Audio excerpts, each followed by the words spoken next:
The movie begins with Jake Green getting released from prison after 7 years of imprisonment. 2 years later, he and his brother Billy visit one of the most prestigious casinos in the area, determined to reclaim the money owed to them by the owner, crime boss Dorothy Maka. Despite his bodyguard Paul's warnings, Maka allows Jake to join his private game. On the way up, Jake hesitates to take the elevator due to his claustrophobia, but the bodyguards remind him they would need to climb 20 floors otherwise. Reluctantly, Jake boards the elevator, battling a panic attack. His first bet is a chip toss against another player, which he intentionally loses to create a false sense of security for Maka. When he makes the same bet with Maka, he wins. Jake and Billy swiftly leave the casino with bags full of cash. As they exit, they are stopped by a man named Zach, who warns them of impending danger and hands Jake his card. Choosing the stairs this time, Jake faints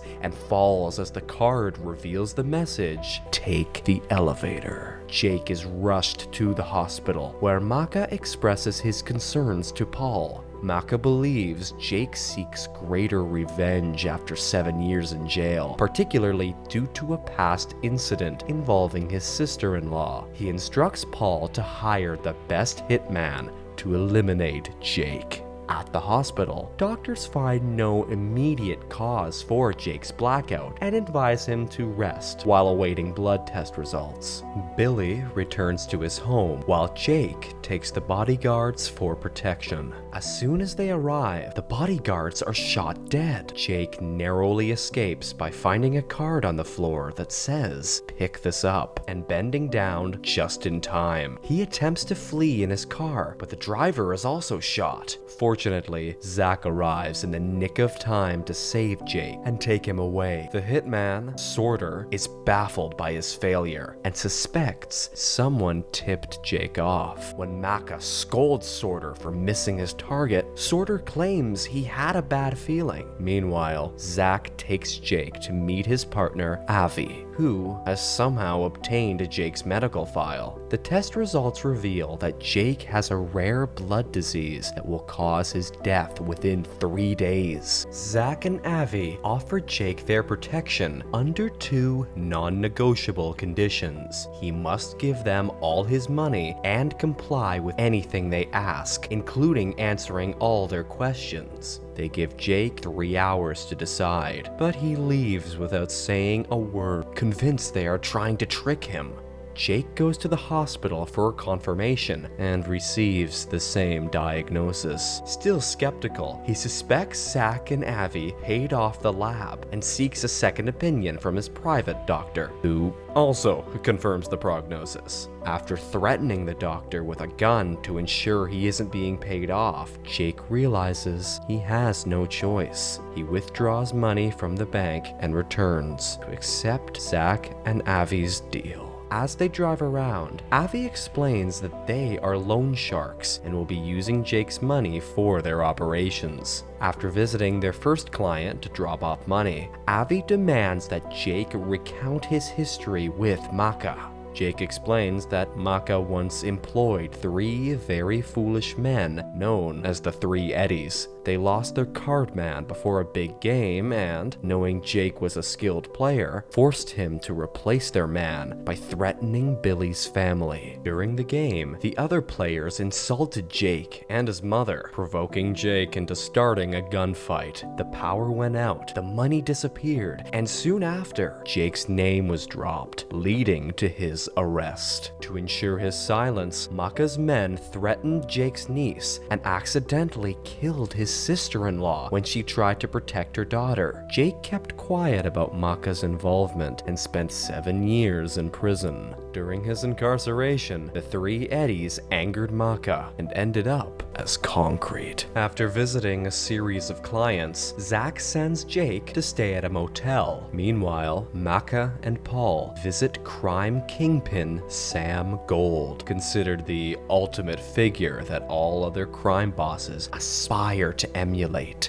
However, Gold never meets visitors personally, so they meet with his advisor, Lily Walker, who agrees to broker a powder deal with Maka. She reminds him that Gold despises publicity and does not offer second chances. Later, Jake gives Zach and Avi more money and engages in a game of chess with Avi. During the game, Avi inquires about Jake's time in jail. Jake recounts that he was given two options: 14 years of normal incarceration or 7 years of solitary confinement. He chose solitary. His cell was situated between those of two men, a chess master and a con man, who had been imprisoned for a long time. Although they never spoke directly, they communicated by writing messages in library books. Through these messages, Jake learned their formula to win any game in the world. The two men planned a prison break and promised to take Jake with them, but when they finally escaped,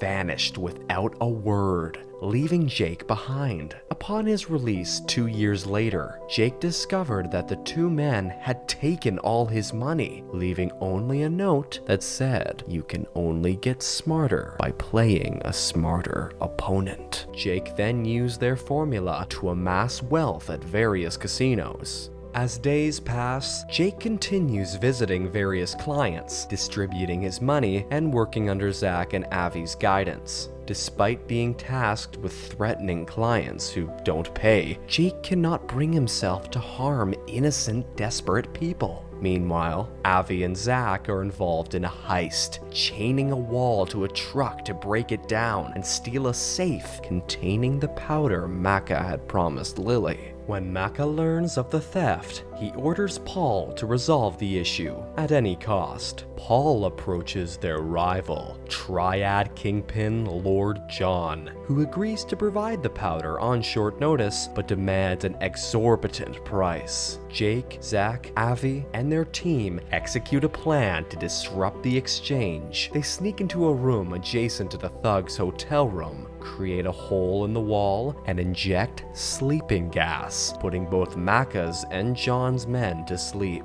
They steal the money and the powder, framing each side to make it appear as if they had robbed each other. Sometime later, Jake receives a call from Billy, who warns him that Zach and Avi are so dangerous that even Sam Gold avoids them. He advises Jake to get out while he can. Ignoring the warning, Jake returns to work, where he is faced with the expectation of shooting a terrified client. He refuses and instead attempts to shoot Avi, only to discover that the gun is empty. Avi quickly knocks him out. Jake wakes up hours later in the motel and receives a call from Avi, who tells him he has survived his 3rd day and should get a checkup. After being visited by his niece and Billy, who leaves him a gun for protection, Jake goes to see his doctor. The doctor confirms that the initial diagnosis was wrong, and Jake is in good health. Furious and confused, Jake tries to call Avi for answers, but Avi tells him he will have to wait. Meanwhile, Paul has been gathering information, and Jake's name has come up repeatedly in connection with the problems Maka's men have been facing. Maka orders Paul to kill Jake. When Jake returns to the motel, Avi and Zach are waiting for him and warn him that Maka's thugs are inside, ready to kill him. Jake runs away with the thugs in pursuit. He manages to evade them, especially when one of the thugs slips and accidentally shoots himself. The remaining thugs find the body and assume Jake killed him. Jake goes to see Avi and Zach at their office. They reveal they always knew Jake hadn't been completely honest about his old deal with the Eddies. The 3 Eddies had been waiting to kill Jake when he got out of prison, as his actions has caused them to be fired by Maka. To save his life, Jake ordered the Eddies a deal. He would give them 3% of any money he made each month. Initially, only one Eddie agreed, but once they saw Jake kept his promise, all 3 wanted in, this time for 4%. In reality, Jake was paying each Eddie with another Eddie's money, not losing anything himself. Eventually, the Eddies ran out of money to lend and borrowed from Maka, who became interested in Jake, the mysterious moneymaker. Jake used the formula he learned in prison to make himself rich, and then decided to take a vacation with his brother and niece. During this time, Maka killed the Eddies for not repaying him. Meanwhile, Maka is having dinner at a fancy restaurant when his henchmen inform him that Jake has escaped. Sorter, one of Maka's men, recognizes John's lover, disguised as a waitress, and shoots her before leaving to chase her driver. His aim is off, and he only wounds her, but she manages to shoot off Maka's finger before dying. Sorter is then sent to Lord John's hideout to kill him and his men. Back to Jake, he's still talking to Zach and Avi while they play golf on a rooftop. They explain that nobody ever sees Sam Gold because he doesn't actually exist. He is a representation of ego and greed, with power only over those who invest in him. They advise Jake to change the rules of what he allows to control him. Jake withdraws the rest of his money from the bank and donates it all. He then sneaks into Maka's bedroom, wrestling with the voices in his head, which represent his ego. Jake apologizes to Maka for tricking him, acknowledges Maka as the superior crime lord, and tells him he has made a donation in Maka's name before leaving. Determined to confront his fears, Jake takes the elevator, which gets stuck on the 13th floor. Fighting off a panic attack, he mentally rejects his ego, finally stepping out of the game as a free man. When the elevator starts working again, Jake reaches the ground floor and finds Maka waiting for him with a gun. Driven mad by his own ego, Jake, now at peace, walks past him, bewildering Maka, who cannot understand why Jake is not afraid of him. Overwhelmed, Maka begins to cry as he realizes his own humiliation. The next morning, Paul brings Maka all the local newspapers, showing his name everywhere. Jake had indeed made a donation in Maka's name, making it seem like the casino owner cares about the community. Maka enjoys the credit initially, but his happiness is short-lived when Paul informs him that Jake has the powder and has been playing them all along. Paul, Sorter, and the rest of Maka's henchmen visit Billy, who realizes one of his bodyguards has betrayed him and quickly hides his daughter in a cupboard. Once discovered, Billy is subjected to brutal interrogation by Paul and his henchmen, who do not believe his claims that he doesn't know Jake's whereabouts or where the powder is hidden. As Paul's torture methods escalate, Sorter becomes increasingly uncomfortable, especially when they force Billy's daughter out of the cupboard after hearing her sobbing. Refusing to harm a child, Sorter rejects his ego and methodically begins killing his fellow henchmen to protect her and Billy. However, in the chaos, he makes a mistake and is killed as well. Meanwhile, Maka is visited by Lily, who brings him a wreath from Gold. She informs Maka that Gold is displeased with seeing Maka's name all over the newspapers since he detests publicity. Lily also tells him that his time is over and he won't get a second chance, sending Maka into another panicked frenzy. Avi and Zach take Jake and the powder to Maka's casino. While there, Avi finally beats Jake at a game of chess and reveals the final details of the story. He and Zach were the men in the cells next to Jake's, always intending to take him with them. But Jake wasn't ready to accept the truth. This implies that Avi and Zach have been mere figments of Jake's imagination, representing parts of his psyche.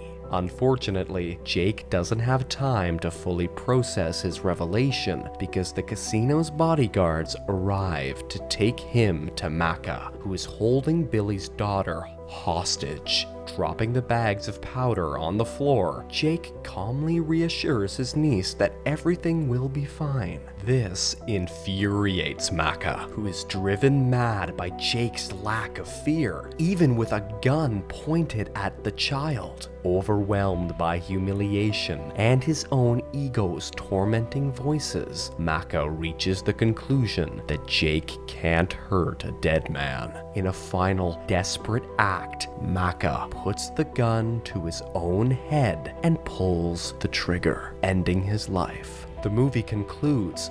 Don't forget to like the video and subscribe to our channel. Thanks for watching.